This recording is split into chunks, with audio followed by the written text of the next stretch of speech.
आज Doubtnut app download करें। Doubtnut पर अपने सभी गणित, रसायन विज्ञान, भौतिक विज्ञान और जीव विज्ञान के डाउट्स का करो सफाया। बस प्रश्न की फोटो खींचो, एक ही प्रश्न को क्रॉप करो और तुरंत वीडियो सोल्यूशन पाओ। अभी डाउनलोड करें। प्रश्न हमें दिया हुआ है कि किसी धातु में 27 डिग्री सेल्सियस अर्थात सामान्य ताप पर एक इलेक्ट्रॉन का प्रारूपी डी ब्रोगली तरंगदैर्घ्य हमें ज्ञात करना है, जबकि इसकी तुलना हमें करनी है धातु में दो इलेक्ट्रॉनों के बीच की दूरी, जिसे हम औसत पृथक्करण या सेपरेशन से जानते हैं, जिसका मान लगभग हमें 2 गुणा 10 की घात ऋण 10 मीटर दिया गया है। अब इसके लिए हम देखें तो सबसे पहले देखते हैं कि ऊष्मीय रूप से यदि किसी ताप के T के संगत यदि हमें तरंगदैर्घ्य निकालना है तो उसे डी ब्रोगली तरंगदैर्घ्य के द्वारा हम किस प्रकार से निकाल पाएंगे।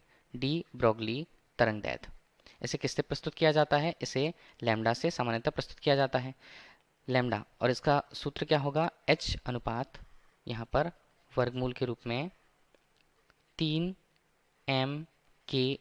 अब देखिए इसमें दिए गए पद क्या क्या हैं वो हम लिख लेते हैं। सबसे पहले यहाँ H है जो प्लैंक नियतांक को बताता है, जो प्लैंक नामक वैज्ञानिक द्वारा ऊर्जा के रूप में क्वांटम सिद्धांत पे प्रतिपादित किया गया था।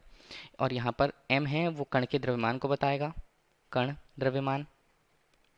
इसी तरह k जो है एक नियतांक को बताता है जिसे हम बोलते हैं बोल्ट्जमैन नियतांक।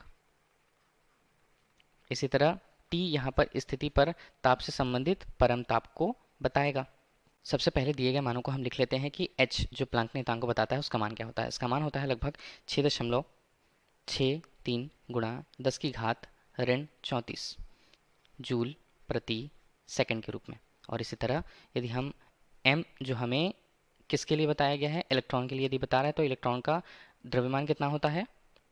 9.11 गुणा 10 की घात ऋण 31 किलोग्राम के रूप में इसका द्रव्यमान होगा। अब यहाँ पर देखते हैं के हमें बताता है बोल्ट्जमैन नियतांक को। बोल्ट्जमैन नियतांक किसका किसका अनुपात होता है? यह होता है गैस नियतांक और एवोगैड्रो संख्या के अनुपात के बराबर, जिसका मान लगभग 1.38 गुणा 10 की घात ऋण 23।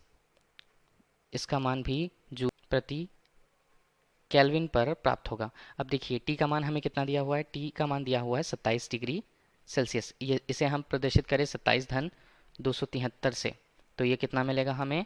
300 केल्विन। ये टी का मान हमें मिलता है। सभी मानों को यदि डी ब्रोगली तरंगदैर्घ्य के सूत्र में रखें तो सूत्र में हम मान को रखते हैं। देखिएगा लैम्डा बराबर यहाँ पर होगा H के रूप में 6.63 गुणा 10 की घात ऋण 34।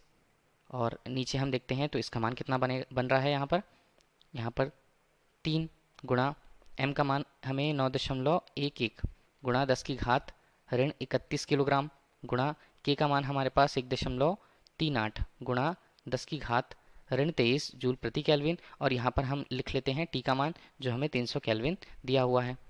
यहाँ पर सभी मानों को हल किया गया, तो हल करने के पश्चात हमें पूर्ण रूप से डी ब्रोगली तरंगदैर्घ्य का मान उस ताप की संगत 6.2 गुणा 10 की घात ऋण 9 मीटर के रूप में प्राप्त होती है। इस प्रकार उस ताप के संगत हमें डी ब्रोगली तरंगदैर्घ्य का मान प्राप्त हुआ। अब बोला गया है कि इसकी तुलना धातु में लगभग 2 इलेक्ट्रॉनों के बीच औसत पृथक्करण से कीजिए। औसत पृथक्करण मतलब वो 2 इलेक्ट्रॉनों के बीच की दूरी है लगभग सामान्य रूप से, जिसका मान 2 गुणा 10 की घात ऋण 10 मीटर दिया हुआ है।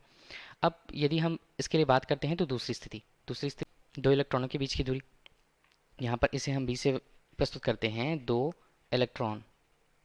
इलेक्ट्रॉनों के बीच दूरी को हम किस प्रकार लिख पाएंगे? देखिए यहाँ पर वह दूरी हम r से प्रस्तुत करते हैं, जिसका मान दिया हुआ है 2 गुणा 10 की घात ऋण 10 मीटर के रूप में, जो हमें प्रश्न में दिया हुआ है 2 गुणा 10 की घात ऋण 10 मीटर।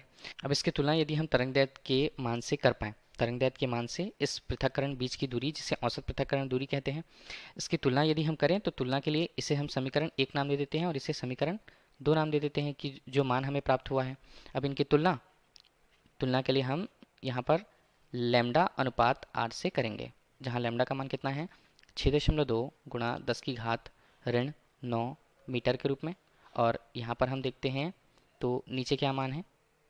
नीचे मान आएगा 2 गुणा 10 की घात ऋण 10 मीटर के रूप में। ऊपर का मान क्या है हमारे लिए? इसे हल करते हैं तो यहाँ पर 3.1 हम लिखेंगे, गुणा 10 की घात को ऊपर ले गए तो 10 की घात 9 से यहाँ पर हटा तो ये 10 आया और मीटर मीटर कट गया। इस प्रकार इसे हल करते हैं तो हमारे पास आता है 31। इस प्रकार जो तरंगदैर्ध्य हमें ज्ञात हुआ है और इलेक्ट्रॉनों के बीच जो औसत दूरी है उनके बीच जो तुलना हम करें तो हमें मिलता है 31 का मान। अर्थात हम कह सकते हैं, देखिए यहाँ पर जो तरंगदैर्ध्य है वो इलेक्ट्रॉनों के बीच के औसत पृथक्करण दूरी के 31 गुना अधिक है। अर्थात हम कह सकते हैं कि इलेक्ट्रॉनों से संबद्ध जो डी ब्रोगली तरंगदैर्ध्य का मान था, यह डी ब्रोगली तरंगदैर्ध्य को बताता है। डी ब्रोगली जो तरंगदैर्ध्य का मान है वह उन्हीं इलेक्ट्रॉनों में से कोई दो इलेक्ट्रॉन के बीच औसत पृथक्करण दूरी के तुलना में 31 गुना है। यही प्रश्न पूछा गया था। धन्यवाद। कक्षा 6 से 12वीं से लेकर नीट, IIT, JEE वो एडवांस के लेवल तक 1 करोड़ से ज्यादा छात्रों का भरोसा। आज ही डाउनलोड करें डाउटनेट ऐप या व्हाट्सएप करें अपने सारे डाउट्स 8400 400 400 पर।